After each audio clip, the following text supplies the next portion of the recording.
What's going on, team? Proof here. Welcome to the last reveal video before the set comes out. The set is scheduled to come out this week on the 27th, after which I'm going to figure out what all the cards are, and then probably do a reveal video about the remaining cards in each civilization. That way everybody has like a full set of, or full idea of what the set is, and yeah, we can go from there. There was a stream that took place for us early Friday morning our time, and it kind of gave a lot of the new cards, some of which you're going to see in this video, and they hinted at a lot of other cards that are going to be in the set, but they don't have official game text yet, so we're not going to do those in this particular video. So I got 9 cards for you today, so let's go ahead and hop into it. And the first card we have is Borges Puppet Warrior. 5 mana, 4,000 power, demon command. And when this enters the battle zone, one of your opponent's creatures get minus 3,000 power until the end of the turn. So being a demon command is really interesting because it can become a bait for Balam, but it can also become a bait for not Borges, but for Lotdius. And it's a better 5 mana drop than a lot of the other demon commands that are out right now. So if you're going for a route that needs demon commands, you're likely going to be playing Death Mori and now Borges in your deck, because even though it has lesser power than some of the other demon commands, it does offer more utility during the course of the game than a lot of the other demon commands. So if something is given minus power, obviously it reduces the power, but if it hits 0 or under, it destroys the creature. So this being able to remove 3,000 power or under for 5 mana is actually pretty good, because Tornado Flame is a fire shield trigger which destroys 4,000 power or less, which is in a similar realm as Borges here, being able to hit a similar range, but it leaves you the creature behind as well. So thankfully for a lot of Balam decks, it goes along with nature. So nice little 1-2 punch you can do is Bronze Arm Tribe into Borges to set that up a little more quickly than your opponent might be able to deal with. So I think it's a cool card. It looks really cool. And then the minus 3,000 power can also help you trade into other things. So if you have a Borges on board and you play a second Borges, you can remove something that is 7,000 power or under or higher, or I'm sorry, something up to 7,000 power with said Borges, because they can now trade into each other. So all in all, I think it's a really cool card, and it's going to be interesting to see where it fits. Next up, we have Emperor Jr., which is an evolution creature for Cyberlords, and it's 3 mana, 5,000. It has blocker, and then in addition to being the evolution, it has when your opponent uses shield trigger, you draw a card. So there is a 2 mana Cyberlord bait in Alum. So if you go Alum into Emperor Jr., it's a nice 1-2 punch that you can do. And then if your opponent does trigger shield trigger, you get that extra benefit of drawing, which helps mitigate that most shield triggers can remove Emperor Jr. off the board. So you do help mitigate the loss a little bit to help keep your aggressive or your game plan going, assuming whatever it might be. But then on the downside, it is a blocker. So it falls in, and it's under 7,000, or it's not over 6,000 power. So it does fall into the realm of dying to Comet Missile and to Rikubu Screwdriver. In the case of Comet Missile, it is a shield trigger. So if it hits it, you're going to lose Emperor Jr., but then you also get the draw card. So it does help mitigate the loss like I talked about, but it does kind of hurt to lose that tempo, even though you do get to gain the card. So I don't know exactly where Emperor Jr. might fit in the grand scheme of things as being your primary evolution creature in terms of your deck. If it was a rare as opposed to VR, I could probably see it being more used as a budget option, but there are better evolutions out there for the VR range, like Crystal Lancer, that you can build your strategy around, and then play all the proactive water like Aqua Hocus cards as well. So we'll see where it fits. And then next up we have Petrova, Chandler of the Suns, which is an oldie but goodie that you might remember from the TCG game. And it was changed a little bit to accommodate for Duel Masters play that you're about to see. And it says, when this enters the battle zone, choose one of your non-Mecha Del Sol creatures. All creatures that have the same race as the chosen creature get plus 4,000 power. And your opponent can't choose this creature. So in the old game, you could verbally say what the card or what the race you chose was. It didn't have to be a card in play. New Petrova, to play around the fact that it's on a phone app, and you don't have to enter in the Japanese text for the particular creatures. You have to choose one of your existing creatures that are on the board. So that's a little bit different there. And then all the creatures of the chosen race get plus 4,000 power permanently as long as Petrova exists on the board. And then you, of course, you can't interact with it, which means that kill spells can't remove it. The ways you can remove it are anything that affects the entire board. So like Holy Eye. And they did hint at a card that's going to be coming out that can kill Petrova, which we'll get into in a little bit later as well. Or not in this video, but it's going to be coming in the future because they haven't confirmed what the text was. And you can also attack it with untapped or you can attack it while untapped if you have a card like Exorius, which can attack untapped creatures. But this is going to be really fun for tribal decks, which have a lot of the same race within it, commonly seen with Beast Folk. But we'll see if there's going to be something else that makes the cut for Petrova to get buffed up as well. At least, if not now, then at least in the future. So I'm excited for it. They kept the mana cost the same and then the power the same, but they did change the effect a little bit to make it a little more user-friendly. And next up we have Astral Reef, which was a card that was banned or restricted. I believe it was banned back in the original Japanese game, and then we received a nerfed version in America. So it's a 2-mana Cybervirus Evolution creature. When it enters the battle zone, draw 3 cards. So that is an insane ability. And it was nerfed from 4,000 down to 3,000, but it's still a very strong attacking creature because it can't, it doesn't have a restriction that prevents it from attacking. They just reduce the power a little bit. But being able to draw 3 cards off of 2 mana, off of just evolving into it, is incredible because before you would use like Peckleton and then have Peckleton live to try to enable Illusionary Merfolk, which costs 5 mana to draw 3 cards as long as you control a Cyberlord, which is crazy considering that we're going to get a reduced version of something similar to that. And in terms of evolution, Cybervirus is bait. Currently we have a card called Steam Star, which costs 2 mana for a 1,000 power creature, which typically that's not very good, but with the prospect of it potentially evolving into Astral Reef makes it incredibly stronger. There is a 1 mana card in the TCG that they could bring into Duel Masters plays, but I don't expect them to do that because it would buff up the power of Astral Reef so incredibly much that it could probably dominate the meta. So keeping the evolution bait at 2 mana is relatively fair in my opinion, but I still expect to see a lot of Astral Reef cards all over the place because as it is in most card games, card advantage is king. So being able to have a bevy of resources in your hand makes it so that you can keep making plays and keep doing actions during your turn. So being able to play up to 4 Astral Reef in your deck means you have the potential to draw 12 cards while having aggressive options, because this fits very well into aggressive strategies because you just want to use those resources to start beating your opponent down. And it plays around control, removing your stuff, because you have this reload button in Astral Reef. It remains to be seen if Astral Reef is going to make it outside of rush decks because the Cybervirus cards aren't very strong in their own right. So if you're playing a control deck, you probably don't want to load your deck up with a lot of Cybervirus cards to hopefully use them, or to hopefully get use out of it as an Astral Reef target, because you need to use those 40 cards to the best of your ability to help control your board, help control your opponent's board until you can finish them off with your big finisher. So all in all, it's an incredibly strong card, and I do expect to see a lot of it once the set drops. And then for our dragon lovers out there, we have Quechua, Keeper of the Ice Gate, or Quechua, one of the two, Keeper of the Ice Gate. And she says she has a tap skill, which we talked about in the previous video. Search your deck for a dragon and put 1 into the battle zone, then shuffle your deck. That creature gets speed attacker this turn, and at the end of the turn, destroy this creature. So in terms of buffs and changes in Duel Masters plays, Quechua received the biggest buff that I can remember, because in the old game, if I remember correctly, she cost 7 mana and she was a 3,000 power creature. Now she's 2 less and plus 1,000 power.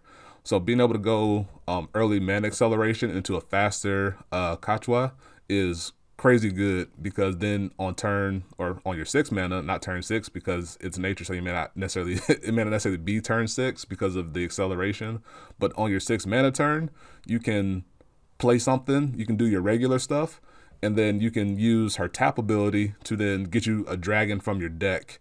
Now, there are a couple things to talk about here.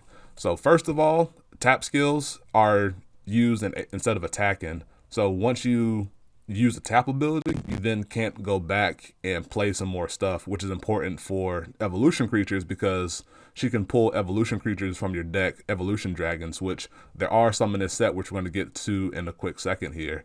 So you can't use her tap ability to pull a regular dragon from your deck and then evolve it into an evolution dragon to play around the fact that it dies at the end of the turn.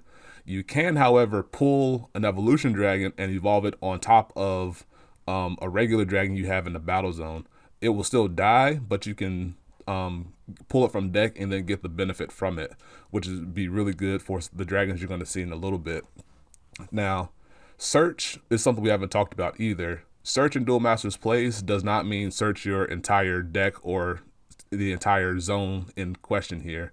What it does is that it pulls 3 random cards that fit the criteria, displays it for you, and then you pick one or more depending on what the card says. So it doesn't pull duplicates. So what that means is if you have 4 dragons in your deck, when you use Quechua's skill, you're going to see 3 of those 4. You won't see like 2 of one and then 1 of the other. So it does hinder her a little bit, but that does mean you can pack your deck in certain ways to guarantee you're going to see certain dragons as you use her. So that means you can tap her down, you can pull Bomedius from your deck, and then attack with it if your opponent doesn't have any blockers, and just burn 2 shields as soon as you have 6 mana, or on your turn after playing her. And then you can do your regular stuff in between that. So there is a lot going on with her. But just make sure you build your deck accordingly, and then make sure you build your deck in such a way to be able to get the max benefit from her. You might see her in things with darkness for control options or for light for protection options. That might be the common place to see her, because when she's tapped down, you're gonna expose her to being attacked more readily. So something to keep in mind as you're using her. And next up, as I alluded to with Quechua, we have our first of the evolution dragons. We have Super Terra Dragon Bylos Tempest, and it's an evolution creature on dragons. It has triple breaker, and then when this enters the battle zone or attacks, randomly put one of your opponent's creatures into their mana zone. So for the low cost of 8 or through Quechua's tap ability, you can evolve it, and then your opponent has to get one of their creatures removed. You can't choose it, so they have a lot of junk on the board. It could choose one of their low power creatures as opposed to a high priority target. But then it attacks, it's a triple breaker, it's a big threat, and then it also removes another creature as well. So if your opponent has 2 blockers on the board, if you play Tempest here, you can remove both of those because it activates the on attack ability before blockers can be assigned by your opponent. So that's something to keep in mind to try to maybe finish the game out. And it's a big threat for maybe like ramp strategies. Maybe play ramps with dragons that probably a little bit aggressive early on, probably break a couple shields, and then you go in with Tempest here and just try to burn your opponent down through the quick attack that it offers, and burning down your opponent's board a little bit as well. So Tempest being able to remove 2 creatures on entry on the turn you play it is big enough to where I think it might see some play, even though it does cost 8 mana, which is pretty pricey for creatures or evolution creatures in general, because your bait needs to survive long enough for you to evolve it into Tempest, and it being 8 mana makes that a little bit more difficult. Next up, we have the Darkness Dragon evolution in Super Necro Dragon Abzodoba, which people might remember from the TCG as well.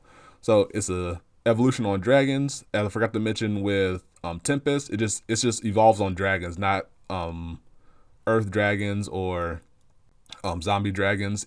All dragons are eligible to be evolved into these. So it gets plus 2,000 power for each creature in your graveyard, and it has Power Breaker.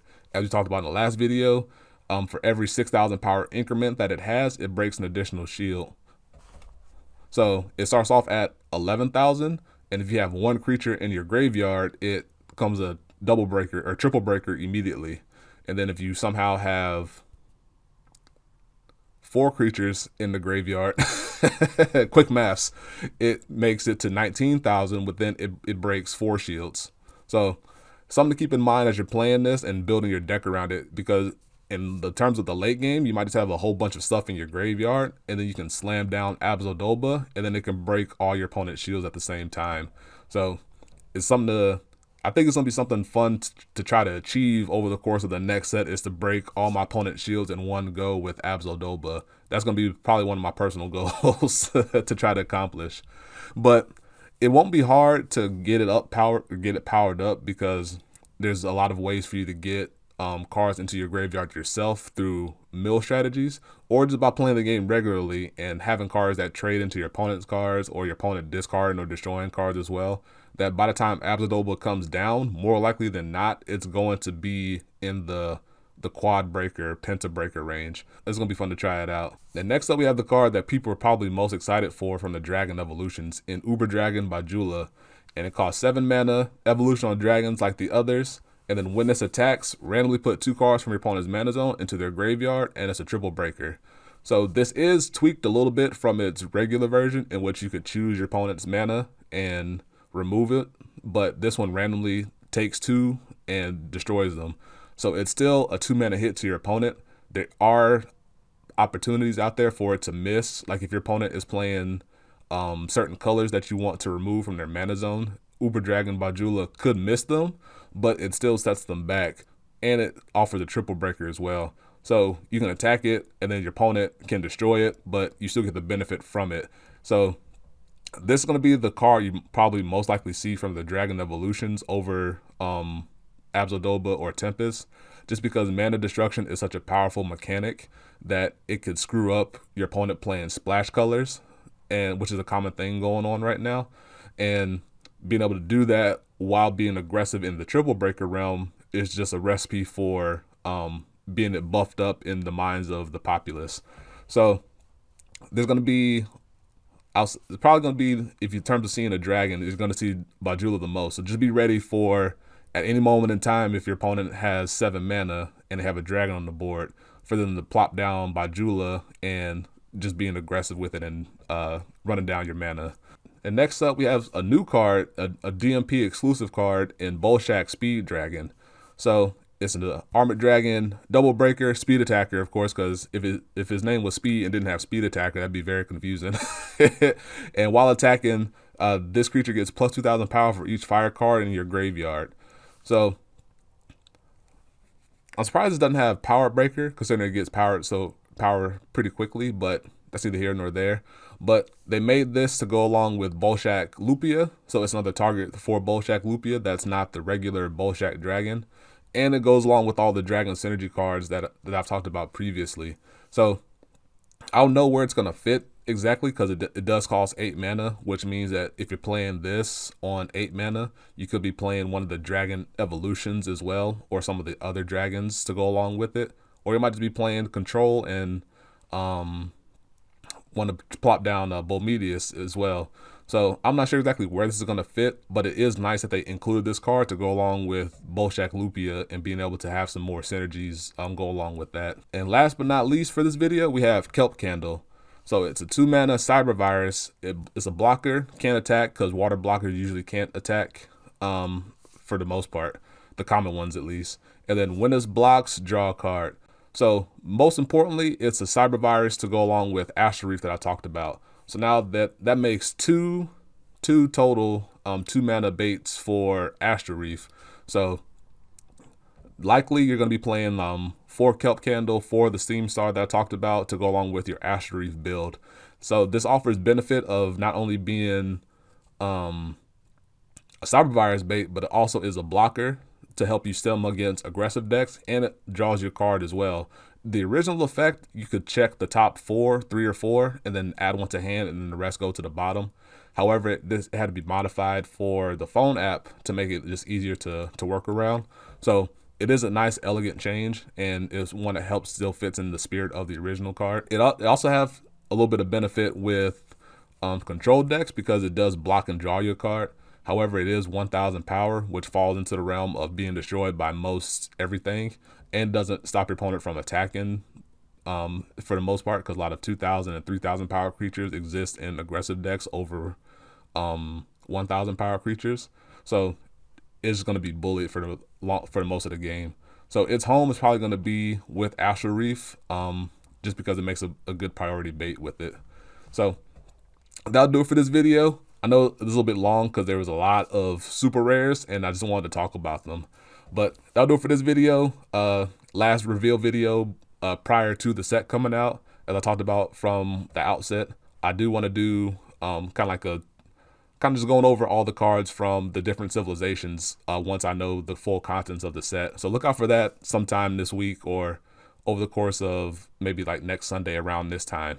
So yeah, that'll do it for me. Hope you enjoy, and I'll see you in the next one. Peace. Be easy.